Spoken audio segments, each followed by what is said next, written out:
মানে যে প্রতিবাদ করছে তাকে রাজাকার বলা হচ্ছে, তাকেই অপশক্তি বলা হচ্ছে, তৃতীয় শক্তি বলা হচ্ছে।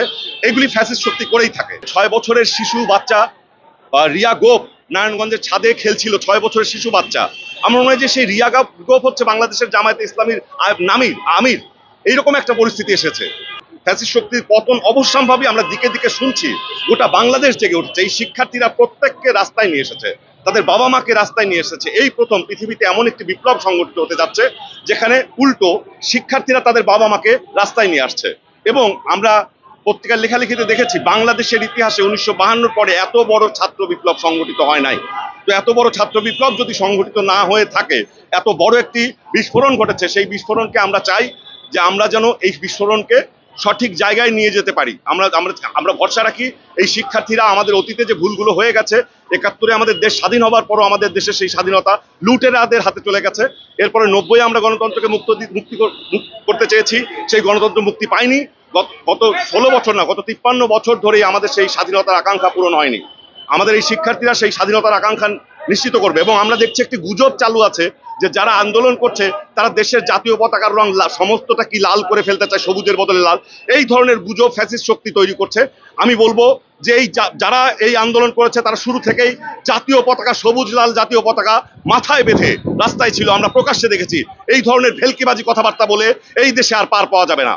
ফ্যাসিস্ট শক্তির যে কোনো ভেলকিবাজি কথাবার্তা জনগণ প্রত্যাখ্যান করে, জনগণ হাসাহাসি করে, এটা তাদের বোঝা উচিত। কাজে এই ধরনের প্রশ্নরাও আপনার সাংবাদিকরা করবেন না। তারা যে ভেলকিবাজি প্রশ্ন কথাগুলি বলছে সেগুলি নিয়ে জনগণকে বিভ্রান্ত করবেন না, আমার অনুরোধ। 1971 সালে আমরা যতটুকু শুনলাম যে লুঙ্গি খুলে দেখতে হিন্দু না মুসলমান, এখন কিন্তু অনেক জায়গায় দেখা গেছে স্টুডেন্টের বা সাধারণ যারা মানুষ আছে তাদের মোবাইল চেক করে মানবতার চরমতম লঙ্ঘন পৃথিবীতে। আমরা জানি যে 71 সালে আমি নিজে আমার জন্মসূত্রে হিন্দু বলে বলতে পারি যে আমাদের মতো নাগরিককেই এই রাষ্ট্রে ওই লুঙ্গি খুলে দেখতো যে হিন্দু না মুসলিম। হ্যাঁ, আমাদের পূর্বপুরুষরাই এই অত্যাচারের শিকার হয়েছে। এবং সেক্ষেত্রে আমরা বলবো যে সেই একই কায়দায় পাকিস্তানি হানাদার বাহিনীর মতো বাংলাদেশের হানাদার বাহিনী বাংলাদেশের জনগণের উপর ঝাঁপিয়ে পড়েছে। এবং বাংলাদেশের হানাদার বাহিনী এবং বাংলাদেশের রাজাকাররা আমাদের মোবাইল ফোন চেক করছে। এই অবস্থার পরিত্রাণ চাই আমরা। এই যারা বক্তব্য রেখেছেন আজকে দেখেছেন, সবাই এই মুহূর্তে এই খুনি হাসিনা সরকারের পদত্যাগ চেয়েছে। কারণ আমরা মুক্তিযুদ্ধের মাধ্যমে অর্জিত যে বাংলাদেশ, সেই বাংলাদেশে আমরা রাজনৈতিক স্বাধীনতা, অর্থনৈতিক স্বাধীনতা, সাংস্কৃতিক স্বাধীনতা নিশ্চিত হওয়ার কথা ছিল। গত 16 বছর না, গত 53 বছর ধরে আমরা এই দেশে সেই স্বাধীনতা নিশ্চিত করতে দেখিনি কোনো সরকারকেই। আমরা এমন একটি সময় চাই যে 1971 সালে যে দেশ আমরা গঠন করতে চেয়েছিলাম, সেই দেশটা, সেই স্বাধীন দেশটা আমরা চাই যে শিক্ষার্থীদের মধ্য দিয়ে।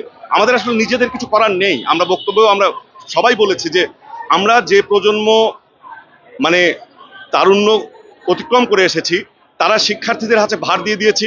ওরা আমাদের পুরো জাতিকে গাইড করছে আমার মনে হয় এই মুহূর্তে। এবং আমরা আমাদের আদমশুমারিতেও জানি যে এই দেশের অধিকাংশ জনগোষ্ঠী এই তরুণ।